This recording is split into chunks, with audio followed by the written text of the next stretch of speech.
Nice one.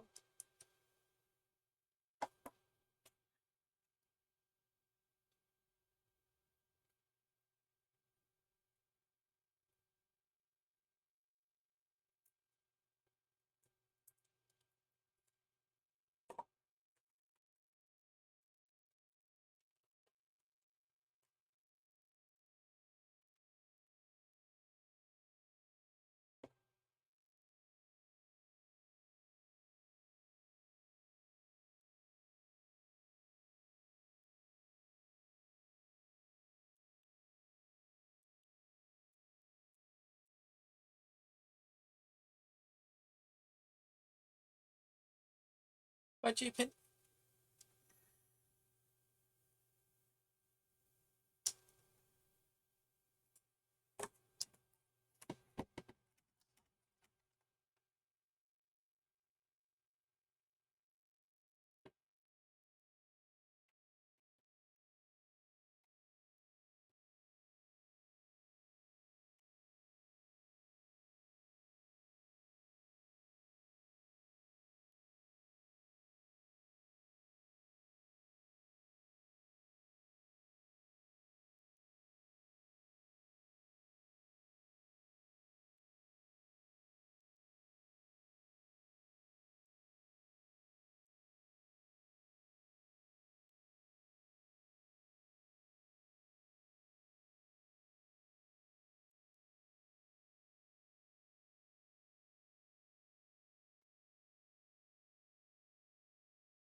I've tried to power up the 3010 G-pin and it went feep.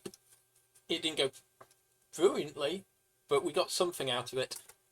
So let's see what we can get.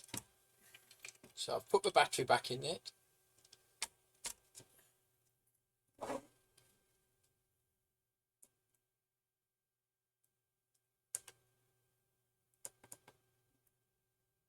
Now put the battery back in it.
Attach the drive.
Interesting that I got a slight output when I had it in pieces.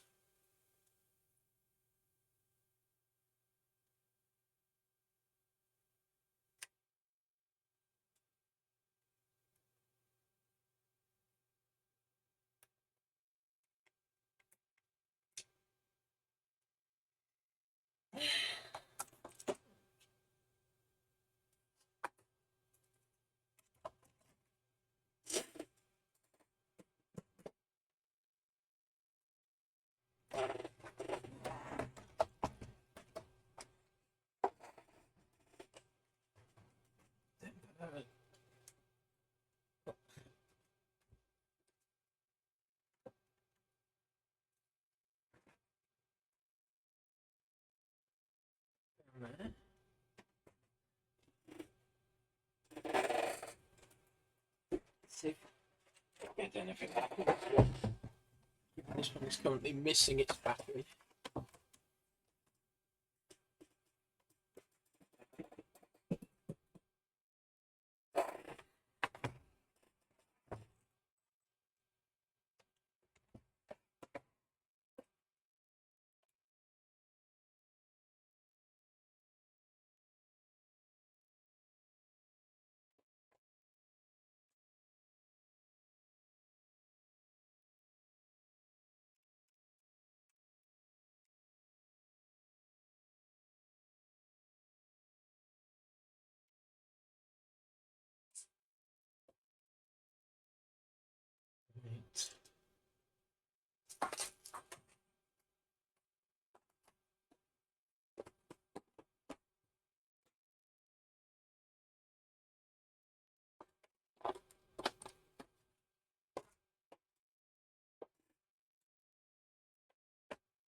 What's that? Got a blue screen. So the hard drive spun up.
Just spotted.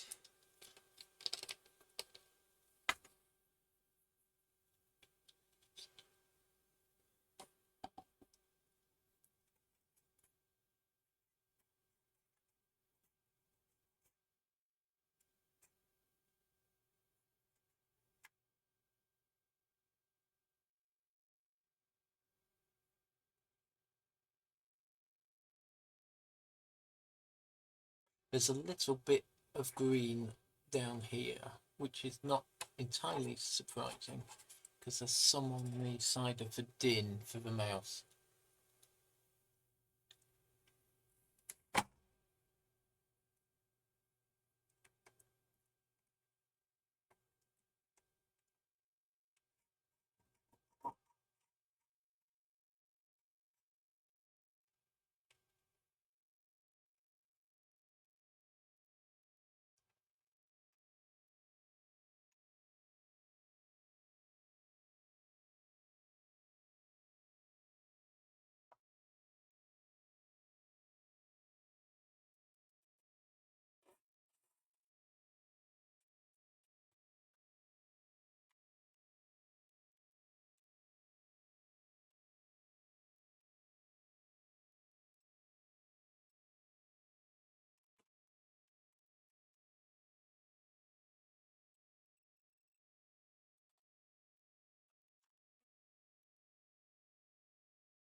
Battery pins are okay. Back in a sec. I need the driver to take all the nuts off. Hold on.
due to my laptop failing.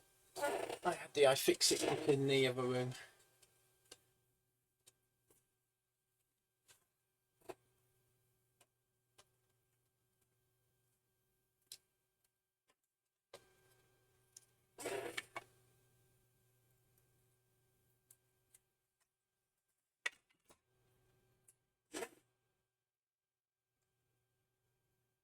Oh, who have I missed?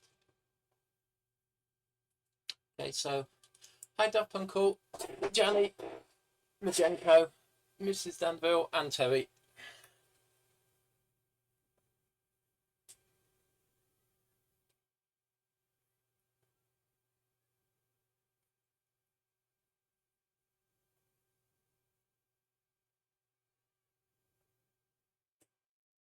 Let's these connectors off the end.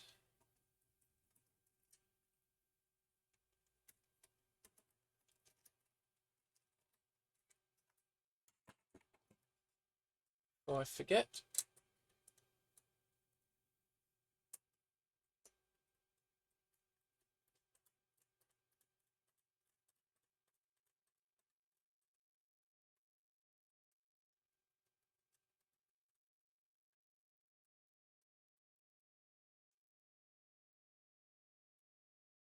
Get the locking ring off the audio jack, because it's quite difficult to get that undone when it's the only thing holding the board back in.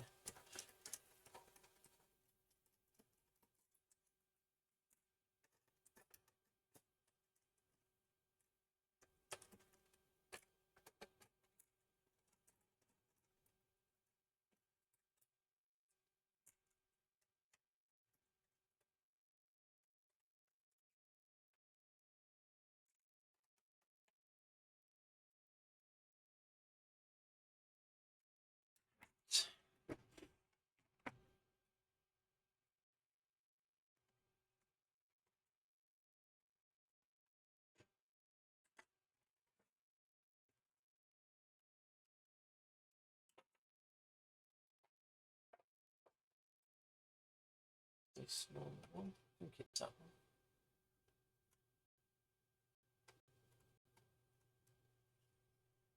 It's not that way.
It's a board.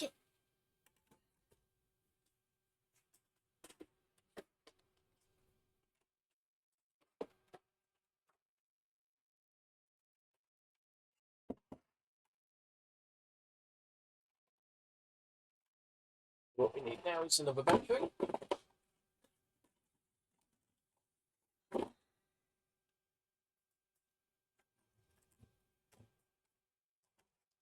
It's going to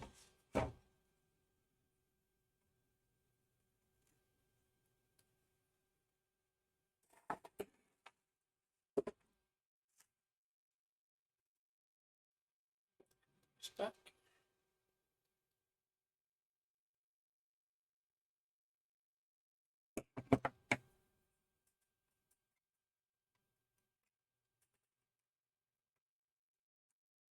That looked good. So,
think got the hole clear.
Well, the Extron isn't locking onto a signal properly, but I can see it. So it looks like the battery replacement has been okay. So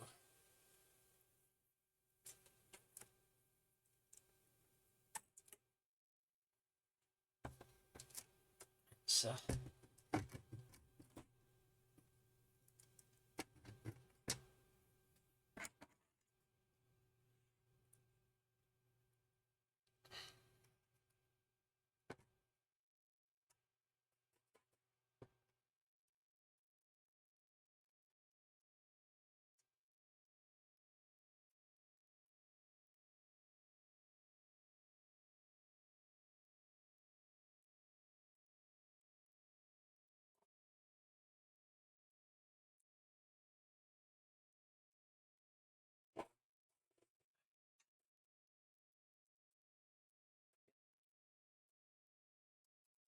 offset. The problem at this point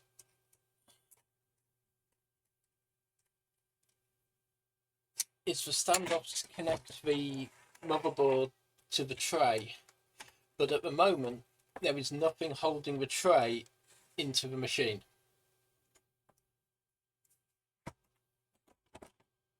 Because that requires these two, which go in the bottom of the transformer.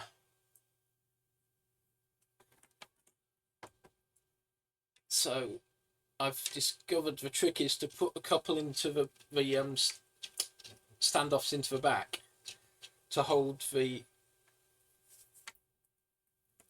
board and the tray in the right place.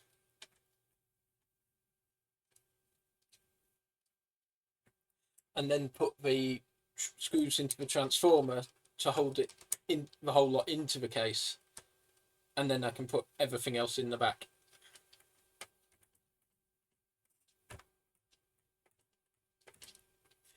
And this is a bit where you tend to curse things, because the screws that hold the base in are that Torx. The single Torx under the keyboard is that one, and the rest is Phillips.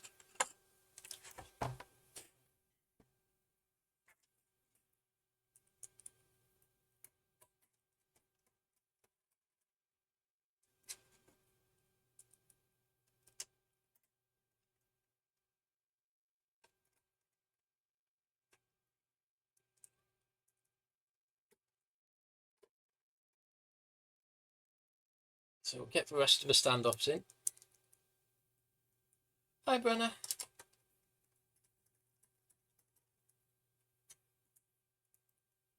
I do have lemonade.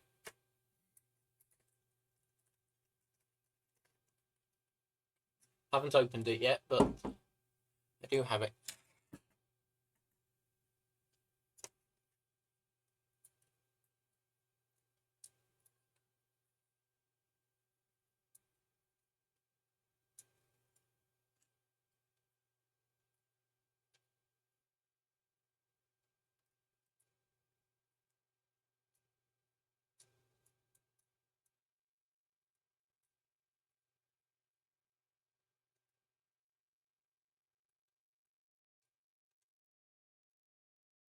Getting the locking ring on the audio jack is a pain.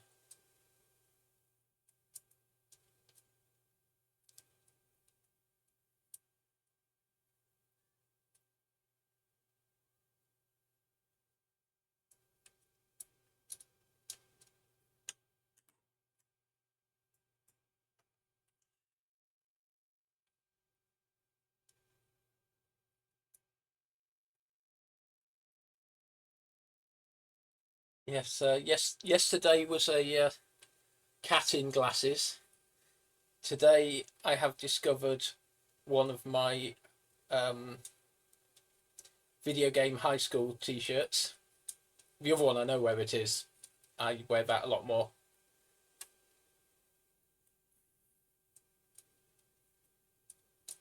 And I've also found my Codigo Ergo Nom t-shirt, which is of a cat in a lab coat and goggles eating a cookie.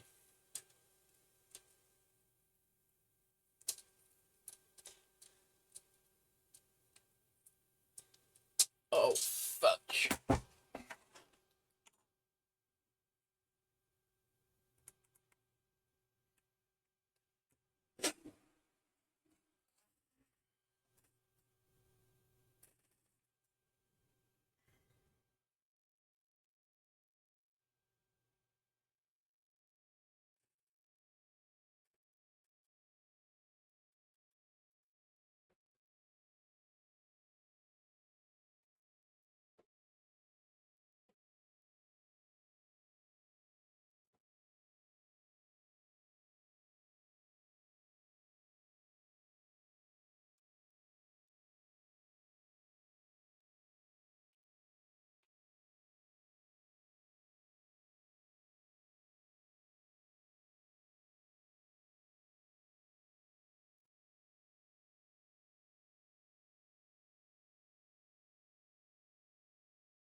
It was the locking ring off the audio jack, G-pin.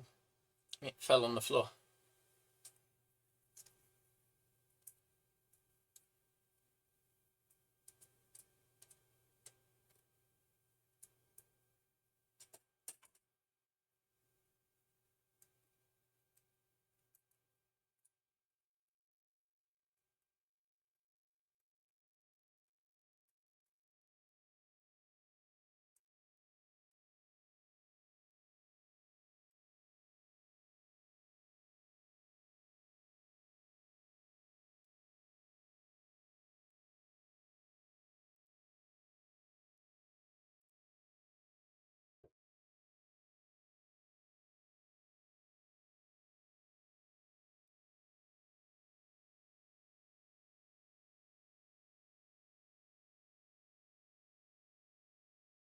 One day I will find a decent tool for putting those on and on, but today's not that day.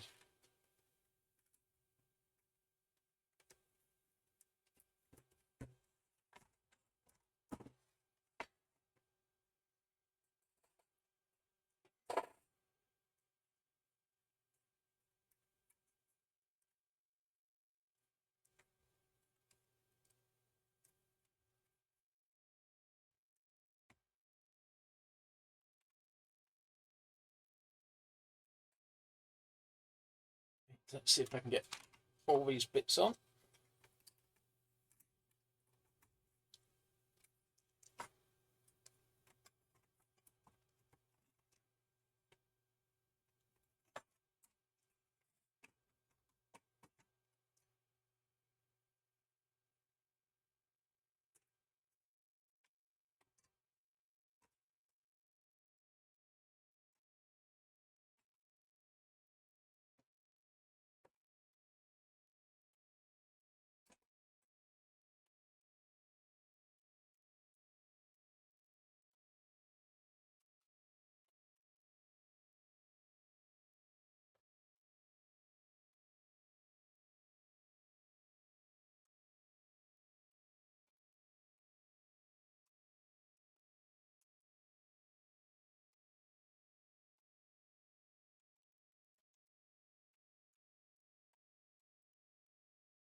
The rodent.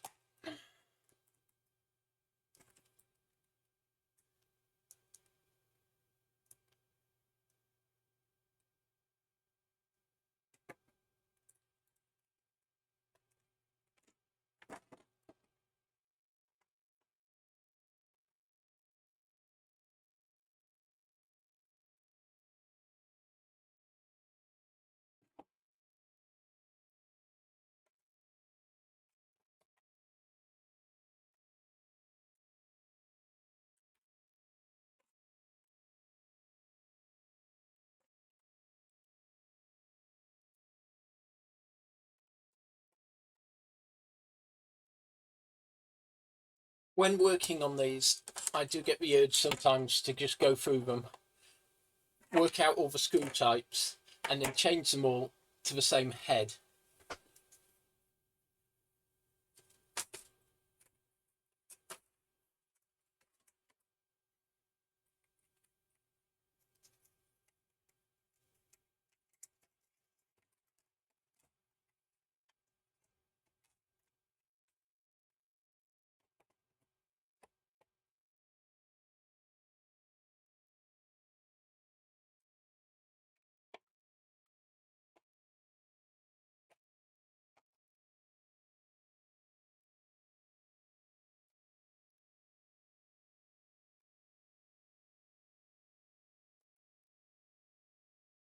Time to get flat flexes in.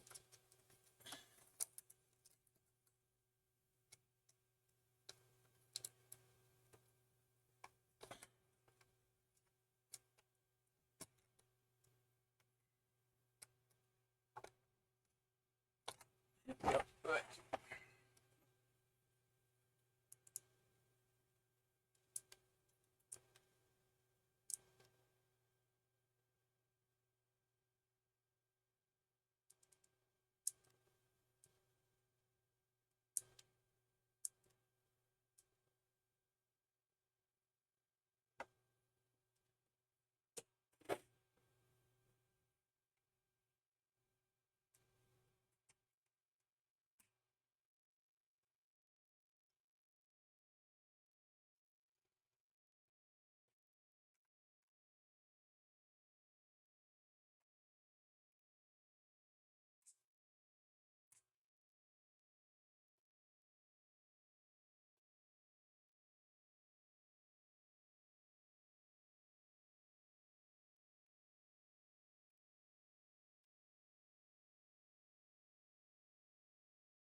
Those controls.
Not too sure why I've got some lines on the screen.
So, no sound.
Before anyone tries to pull a Shelby on me.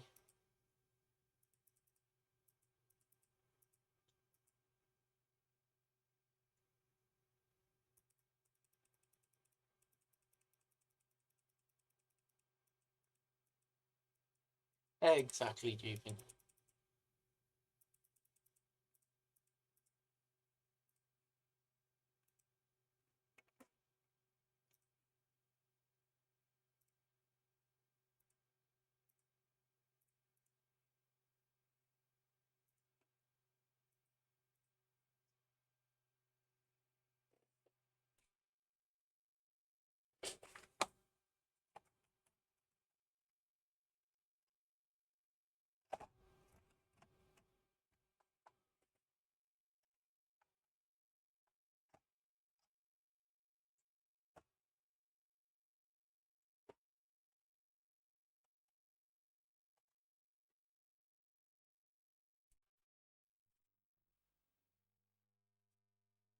I misread that, Jupin. I was wondering why you were trying to bend Python calculator.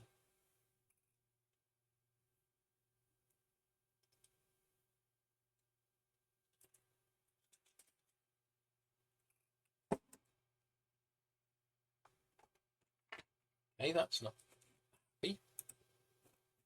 I mean, it's working, but it's not happy. Okay, so I can't see the IQ. I'll find a drive for that.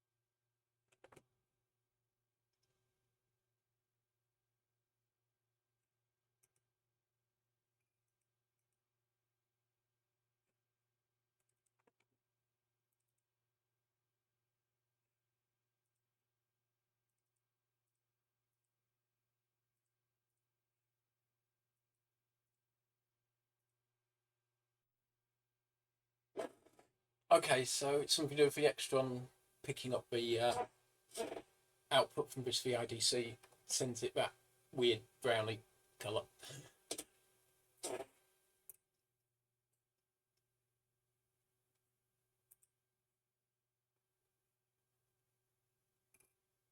I will have to rebuild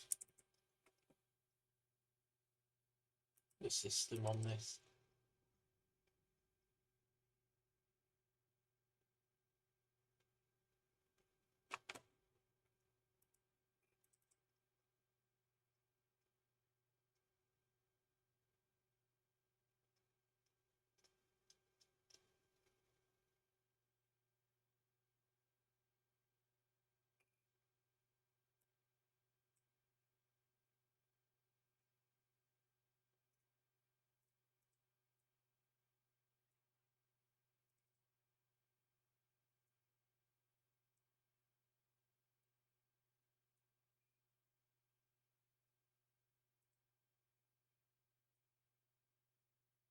I'd forgotten it did that.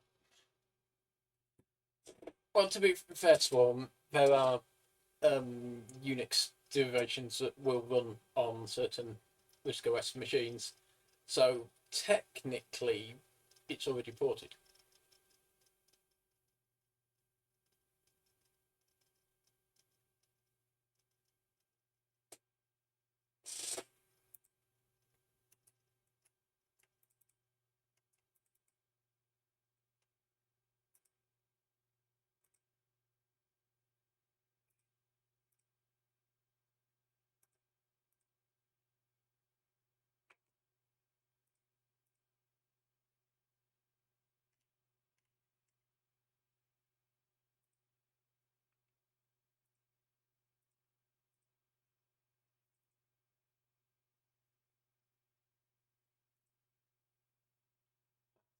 Fine.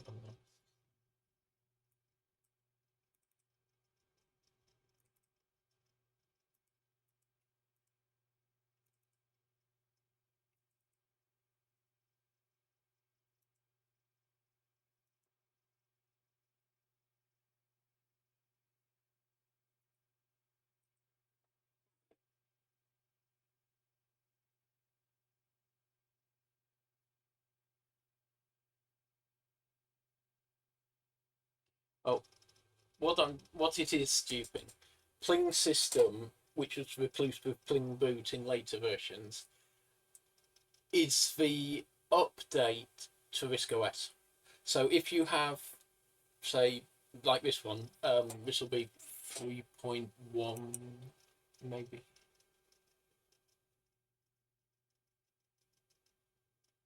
Right, so this is RISC OS 3.11. Let's say you have a module in the ROM, like, let's,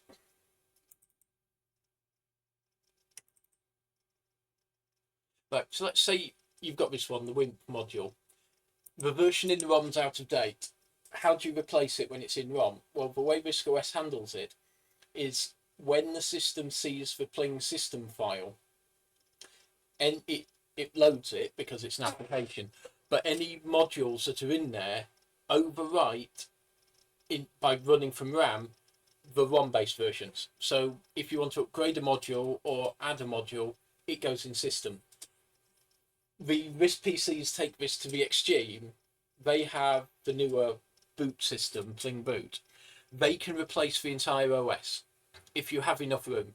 So if you take the top RISC PC next to me, the one we've repaired, it's got 32 meg of RAM with 2 meg of VRAM, giving you 34 meg of usable memory.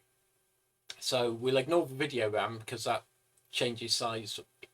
Well, let me rephrase that. The amount you use changes how much is free that can be added to your free memory. So if you're using a 1 meg mode, you've got 33 meg of usable memory because that extra 1 meg of VRAM is mapped onto the main memory. So let's say you've got a 32 meg machine with 1 meg of VRAM. The OS ROMs for RISC OS 3.6 are 4 meg. So you could boot RISC OS 3.6 and then Pling System or Pling Boot will modify it to the current version of 3.6.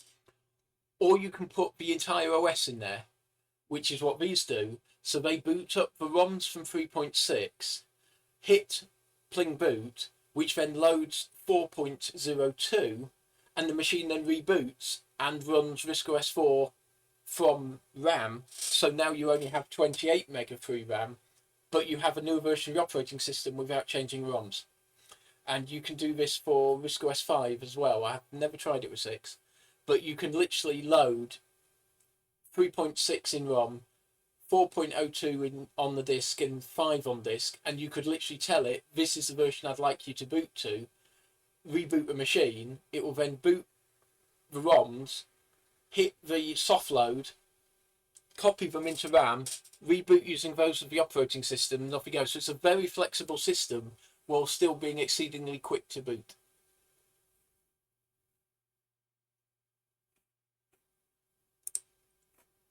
What I want to do, which is what I've been doing, is I want to get rid of the boot from the root of the hard disk from dollar, so that I'm sure it's loading system. And as this is a delete command, this would work really much better if I tell it to do it without the GUI updates, because it'd be a lot faster.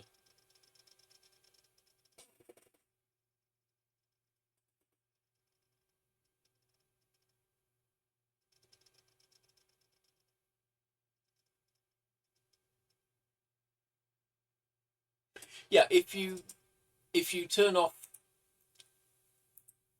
updating the file list, it goes a lot slower than not updating it and just updating the file count.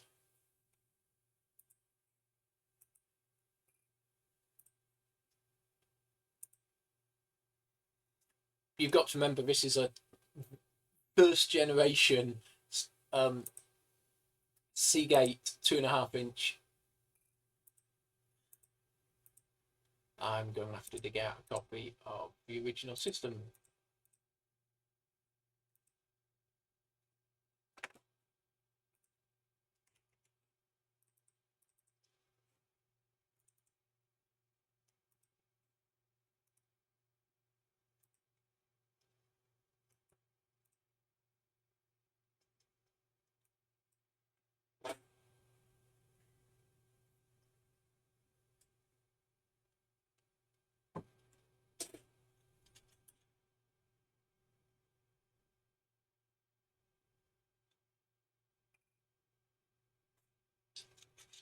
Okay, that's interesting. Let's have a look in system. What we're running.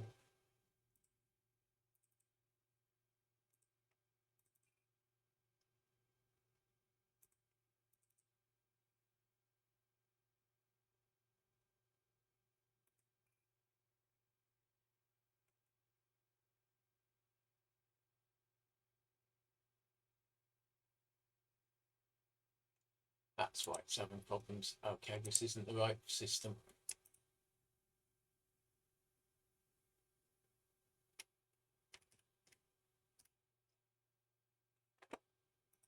Shut down.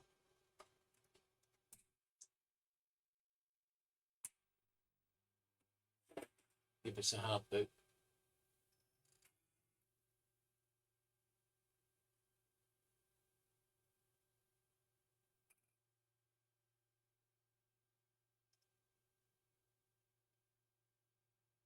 There we go. Right, so that's cleared off those errors because it's trying to load those.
I've got a copy of that in temp, so I'm not particularly bothered if it doesn't work.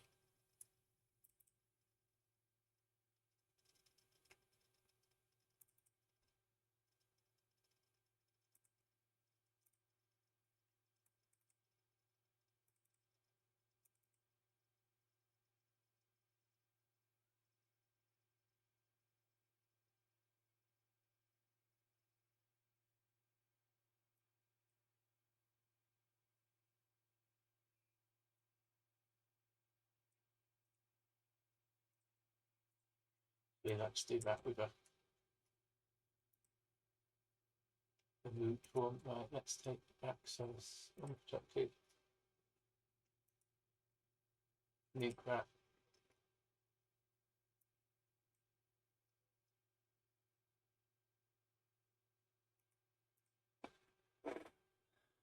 The irony here is I'm copying a load of stuff I'm about to delete because there's no point in having the modules for 3.5, 3.6 and so on when the machine's running 3.11.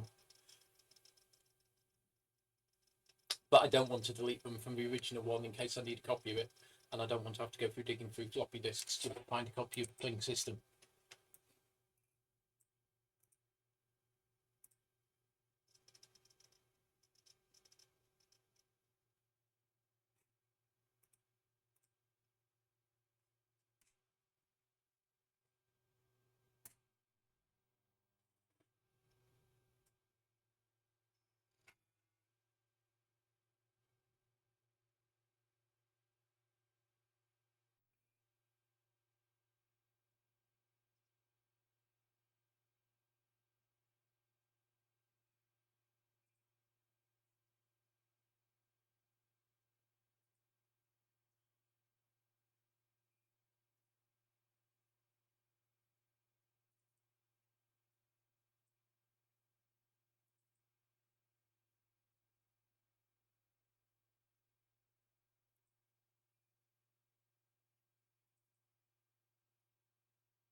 If this will load properly.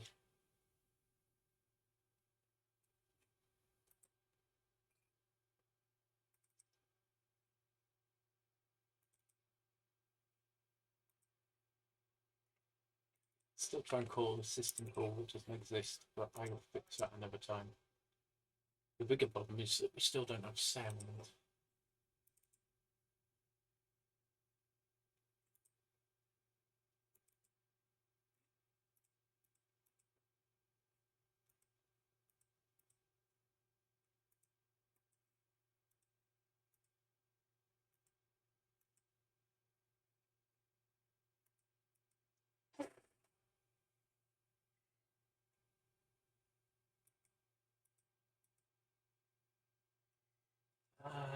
Let's see if we've actually got audio passing through this properly.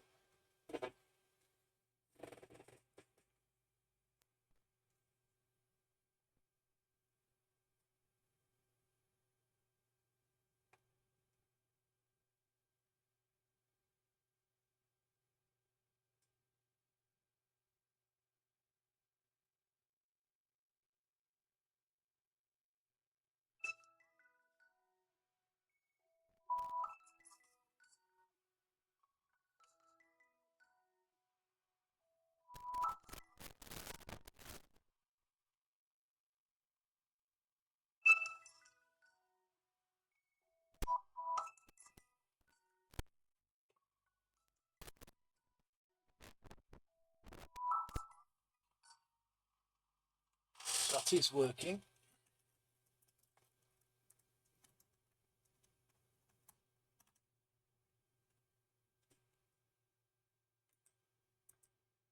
But we are not getting anything from the VIDC.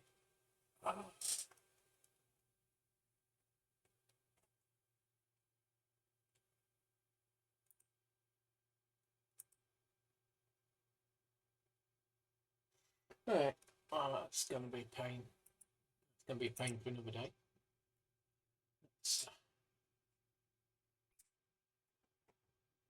Can you get me some, Janet?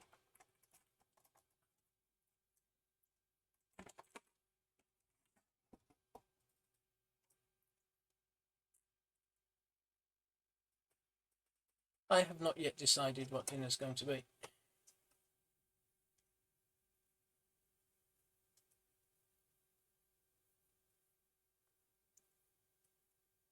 All my phones have headphone jacks, G-pin.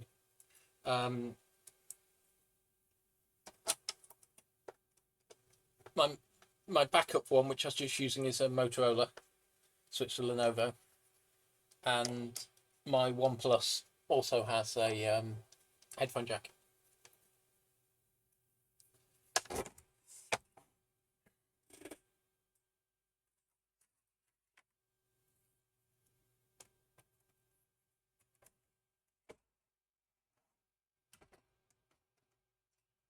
Let's see if we can get these clips in, because they're always a pain. These ones tend to come in okay, it's these ones.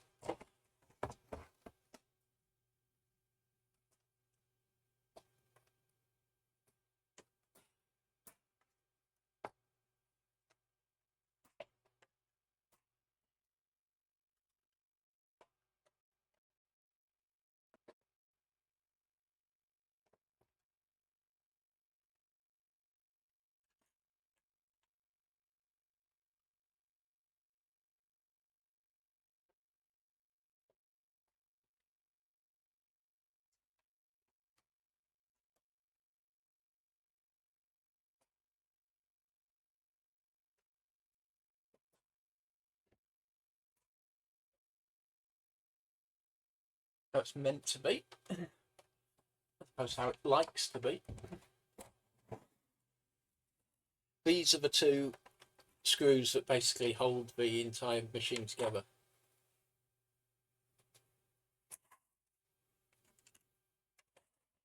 Because they're the ones that go into the transformer that hold the motherboard into the casing.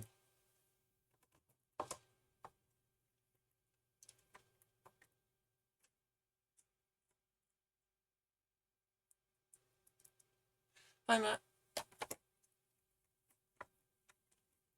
And Opez.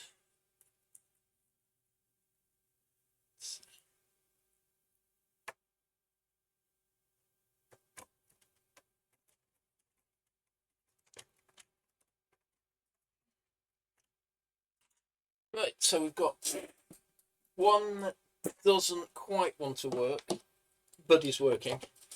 That's the 3020 with a new battery in it.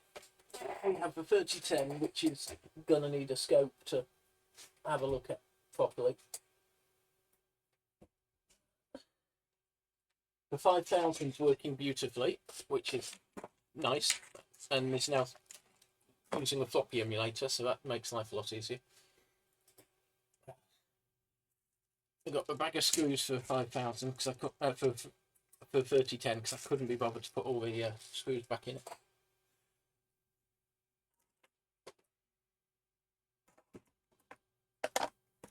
I should sort this out into the right order sometimes, but I haven't got around to it.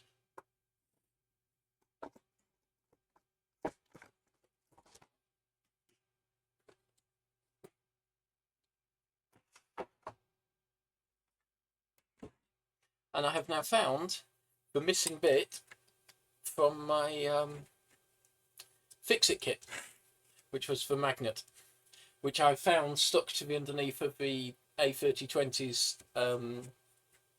upper shielding, which is why it wouldn't go on originally, because there was a magnet sticking out the bottom of it.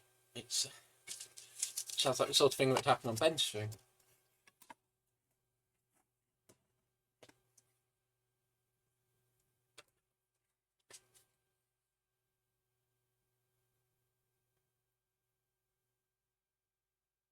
Now I'm going to tell you off for failing to close your tags properly there.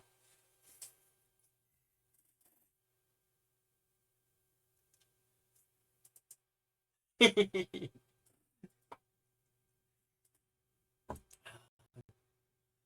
really need to get this place finished being tidied up. But so far, so we've got out of 5 machines, we've got 3 fully working, 1 partially working, and 1 to work on, which is not bad.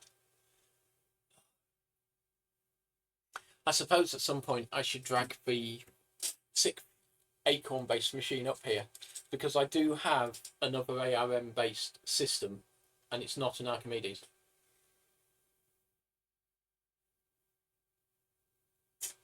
I have a Gold Star 3DO, which is an ARM. Now it's an ARM 600 series. I don't think it's for 610, but it might be. But yeah, the development system for a 3DO is basically an A5000, preferably RISC PC, but you can do native code assembly on any Acorn basically and feed it into a 3DO. The main reason I have it is not because it's Acorn based, but for the stupid reason of Starfighter 3000, which has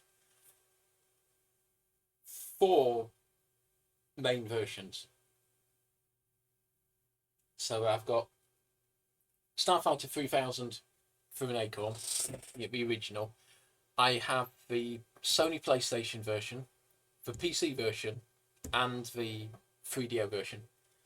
I got the 3DO for it, but I also have other games with it, which are a bit more familiar to people, because there's a couple of games that started on the 3DO, were ported to other systems, and became full-blown series. The original racing game on the 3DO is by Electronic Arts, and it might be familiar to people because it's called Need for Speed. They ported it to the PC, and well, they've been making them ever since. I have changed my mind on what I'm going to do with the sockets on the system, because the trunking's being a pain, not just getting into it, but also the back boxes. So I have some desk mount 45-degree units, and I'm going to mount one over here for the audio and analog inputs. So for that one.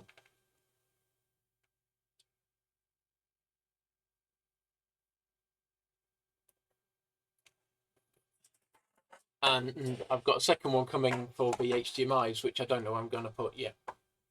But I might use those to give me some more network sockets, because I only have 2 network sockets directly behind the desk. That I think, yeah, I don't think there's on the other side. I have more power sockets than I have network sockets along here. Mostly because there's 2 more on the side, but they're running my printers and some other stuff, so they're not available. Yeah, the problem with the money for them, Matt, is the battery issue. If they haven't been caught, they are a dying breed, because of Acorn's love of NiCads, or more to the point, Acorn's love of Varta NiCads. I've now remembered what I got to do earlier. I bought some more snips to put in the tools here, and I was going to cut the end of that wood off.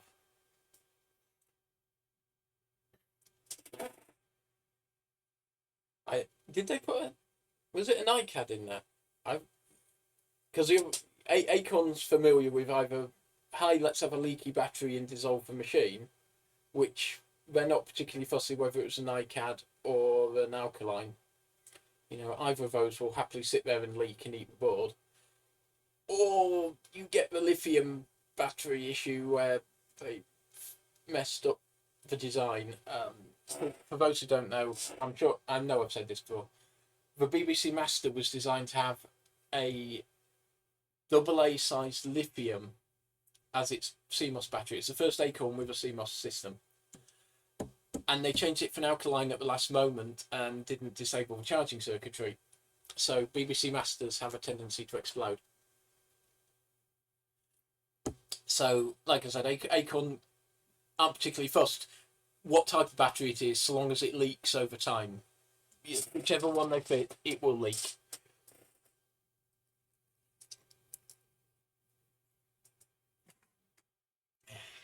One of the common upgrades for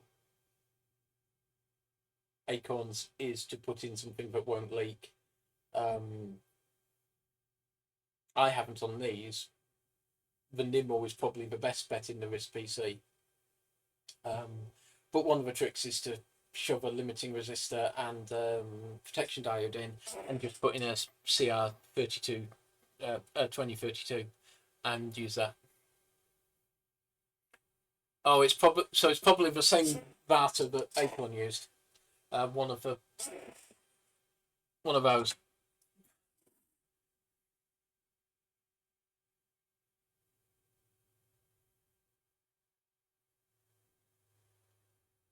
Which of course is meant to stand up, and then it does that. That's the low voltage one. That's the 1.2 volt from the wrist PC, and that's from the 3010. That's from the 3020. So you can see how early they went.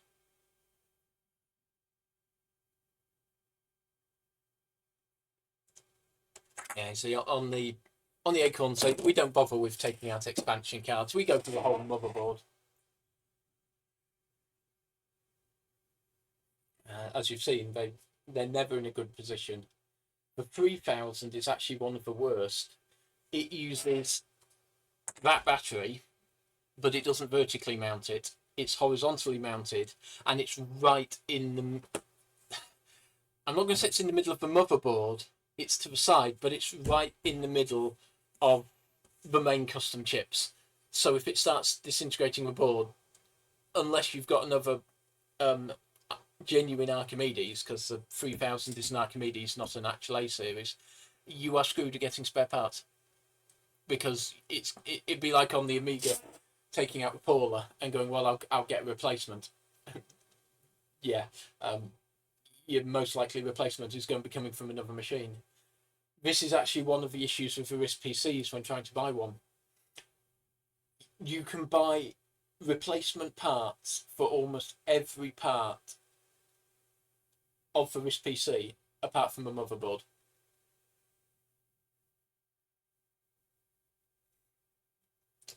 Because all the bits that are on sale are from machines where the motherboard's been eaten by the battery, so the battery's useless. So the motherboard's useless, so that everyone sells the casings, the drives, the power supplies, everything apart from the motherboard. Hi Ben. Uh, how did you find me? Did you have enough tabs open? Did you have to discover it? So just to catch up, Ben, the 3010 is still not booting. It tried to boot with me earlier and then didn't. The 3020 now has its new battery in it and is booting, but its sound is still screwed. So at some point, I'm going to have to get a.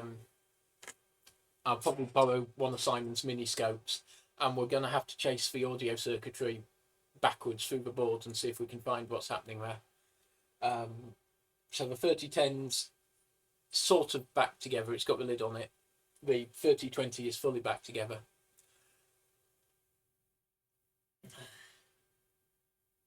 Now I've just got to stop kicking myself for my work laptop. I have a spare X270 coming. So once that arrives, I'll stick the drive back in that and have that machine back in place.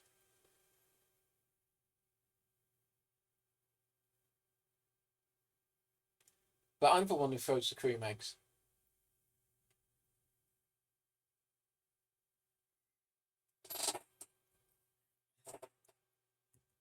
I even labelled the cables, look. Extron 1, and currently the audio for Extron 1 and 2.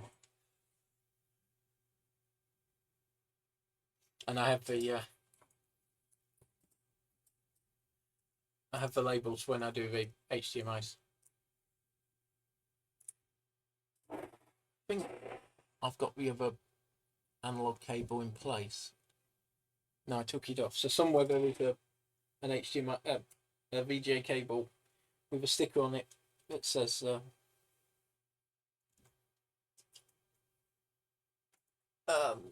Extron 2. In fact, there it is. I haven't even taken the wrapper off it. Not that I have a tub full of video cables or anything.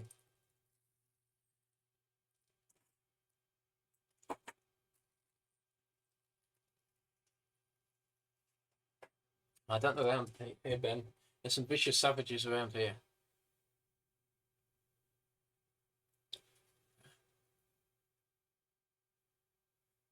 Only if you need to have something that actually needs to go into it.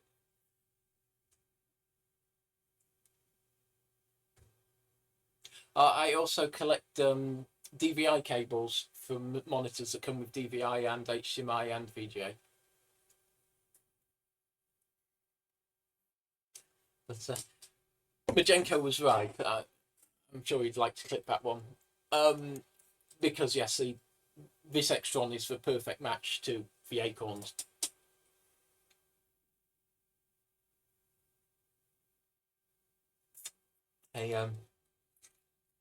Capturing through the little USB 3 capture device from HDMI is so much easier than the VGA capture device. Plus, I don't have to unplug it, which means that OBS doesn't crash. And we have more noisy people outside.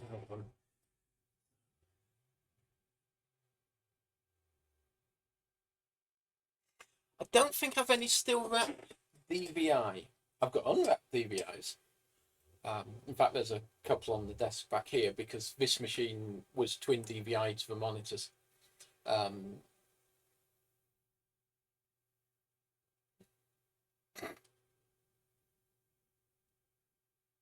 Well, that's why I'm putting all the other cables in then, so I can use it as a full-on switcher with the. Then if I put something on that does HDMI, all I have to do is reach down here and hit the switches. I'm really impressed actually with this 1U drop frame. Although it's really weird, it folds up. The wings fold up, and people are saying, well, maybe it's so if you have it on the road, it takes up less room. Not on the road, on the wall. You can fold them in, but the mounting holes are in the wings. So once you put it on the wall, it doesn't fold up anymore. Which is an interesting design concept, but I haven't quite figured out what they were thinking, if they were indeed thinking anything.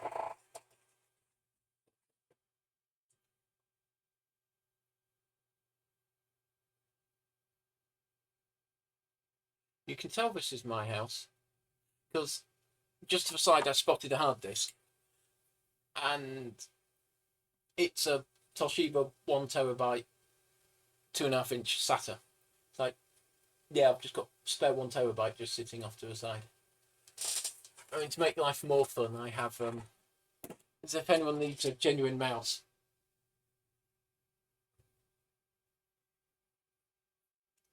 So,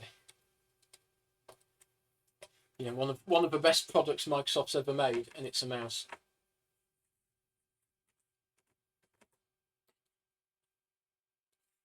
No, it's just been sitting here for so long.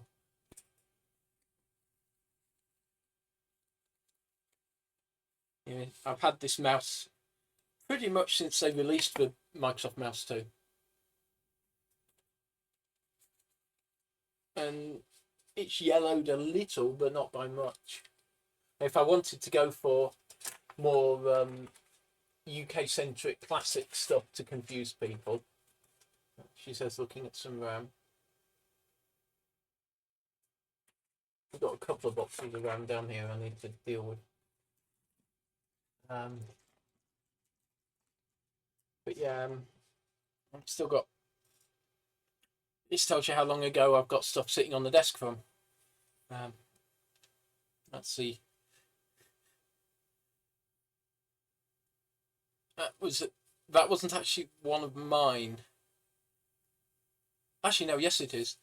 Yeah, because the middle one is a different one. But yeah, that's from my Jag.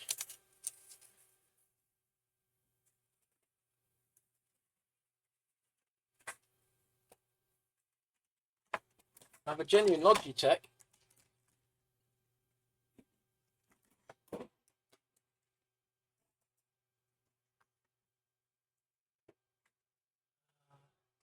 There is a Genius in here somewhere.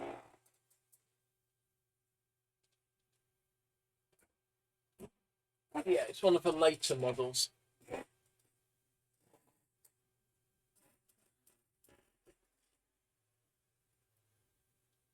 say the later models, but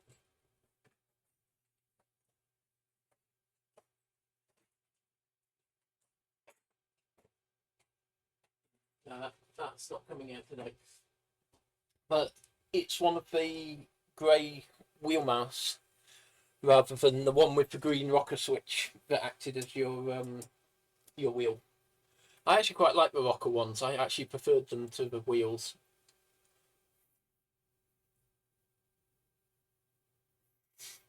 I of course have to go along with it. Of course, I have a now that's one that is really filthy. This is one I used to use a lot for playing City of Heroes. It's a genuine PS2 compatible wheel optical mouse. I need to. This would be probably the next room I do some cleaning in. I've got to get through all my there's dual layered DVD-Rs in here to deal with, and a stack of. If anyone wants if anyone wants a PCI sound card, let me know. I've got a stack of Audigy and Sound Blaster Lives in the corner. And before Majenko starts trying to get into the filing cabinet downstairs to get at the other ones, because the ISA, most of the ISA ones are downstairs, and there's random scuzzy cards as well.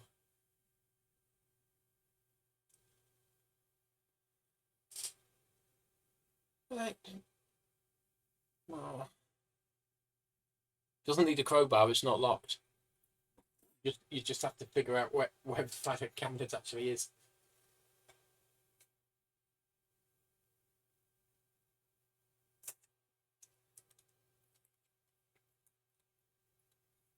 I mostly use a mouse when I'm on site or when I'm playing games. I can play games on a trackpad, which does tend to drive people up the wall. I completed the original Half-Life on a laptop, so I was playing a first-person shooter with a trackpad. It's an interesting concept. I wouldn't recommend it. It works, but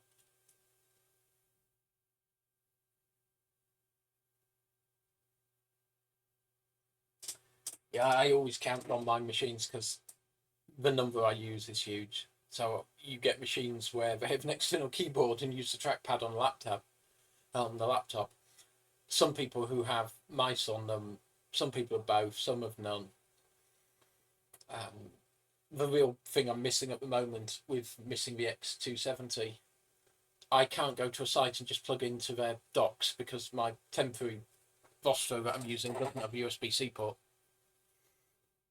Which also means I've got to now carry a second bag with a laptop and a power supply in it because the Vostro eats, well, the battery's not great and it eats it. So my favourite one is there was a couple of keyboards where you could have a left-handed trackpad, which makes me laugh because that's how it's designed to use. But every keyboard puts the trackpad on the number pad on the wrong side of the keyboard because, of course, the number pad is for right-handed people, which is why it should be on the left of the keyboard, not the right. But you know, actually, that's a good point. Did the movement of the light fix that camera? Can anyone see a red haze in the webcam view, the facial view rather than the down one?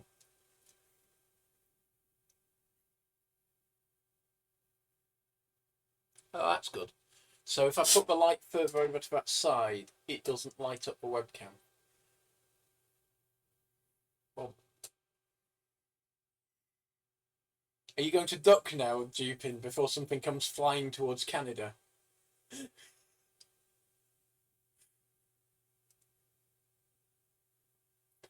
can imagine the news report, can't you? Yeah. Someone was admitted to hospital after being hit by an incontinental ballistic AS400 power supply.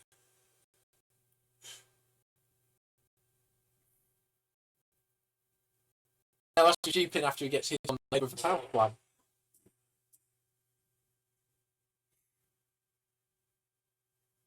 Oh, on the when the light is further forward, Swarm, it's really noticeable. There's quite distinctive red blotches here and here, where the way this cam tells you its shutters open is it has an iris, and when it's open, it has 4 red sections, one on each petal. And it turns out that if the light is in the wrong place, it reflects off the red sections, off the perspex cover of the camera, and back into the lens. It's a brilliant piece of design work. It's a can't think why they thought about that. Well, it's more on the bullseye, and not the darts one. Anyone think I've watched too much Angel Effective and old episodes of Bullseye there? It's not a bad camera. I'm actually quite glad I got it, even if I am holding it down with gaffer tape in a very traditional system. But well, I suppose I should sort of do a bed and try and figure out some food.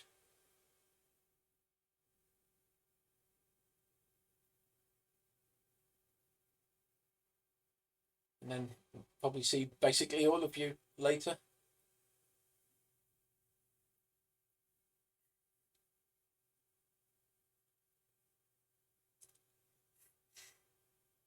So are you literally going to be singing for your supper tonight?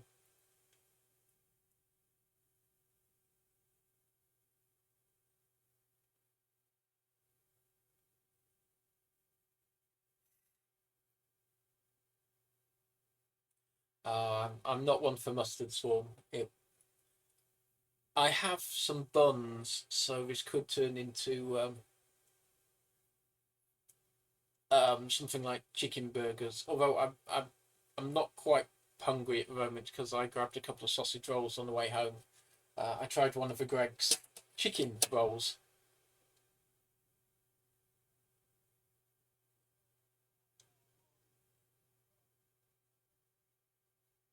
So yeah, so sausage roll and a chicken roll, and strangely enough, I'm not 100% hungry yet.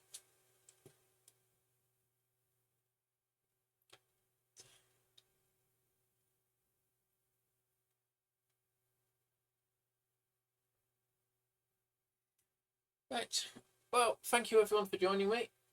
I'll probably, like I said, I'm probably going to steal Simon's El Cheapo portable um, mini scope, and we'll have to chase down either the audio on the 3020 or the 3010 in total. So one of these days, I will get cannon fodder running all the way through in a game, and we'll have a gaming stream of old games, probably cannon fodder. So, right, well, take care, everyone, and I will see you next time or in other people's streams.